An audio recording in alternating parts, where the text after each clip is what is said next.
L'esthétique plutôt que le confort, vous voyez. C'est un choix. Alors bonjour à tous, Ludovic Fichtelkite, spécialiste sur commande. Je suis missionné par le Festival de Strasbourg et la mairie pour une visite guidée exceptionnelle, historique en partie, mais surtout pour vous faire découvrir les héros et héroïnes qui ont marqué en partie l'histoire de la ville de Strasbourg. Et derrière vous là, cette enseigne nous renseigne sur les difficultés d'établissement des premiers habitants de Strasbourg. En effet, on n'aurait pas pu, à l'époque avant les Celtes, venir comme ça, faire des visites guidées, s'amuser. On n'aura pas pu se plaindre qu'on avait trop chaud. Pourquoi? Parce qu'on aurait été sous l'eau. Et oui, parce que Strasbourg n'existait pas, c'était que de l'eau. C'était des rivières, des machins, des fleuves et des trucs, donc on ne doit plus s'établir. Et on le voit sur cette enseigne que ce monsieur à cheval sur sa charrette, il y a un bateau au-dessus de lui. On voit qu'il est au fond de l'eau et que voilà. D'où un côté assez peu pratique pour la vie quotidienne, le fait de vivre sous l'eau. Et les Celtes sont arrivés et ils ont construit le sol de la ville de Strasbourg. C'est grâce à eux qu'on peut être là. Ils l'ont construit en quoi?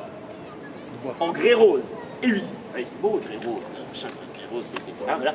Et le grès rose, qu'est-ce qu'il y a d'autre qui est construit en grès rose? Cathédrale.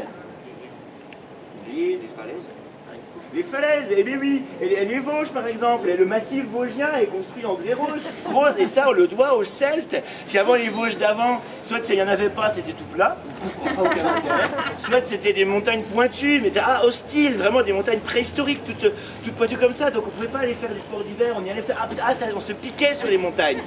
Oh, vous rigolez ou quoi? À Strasbourg, même ailleurs, mais il y a des héros, mais depuis tout le temps, qui font tout un tas de trucs pour soigner les gens ou apprendre à se comporter en période d'épidémie et d'attaque virale.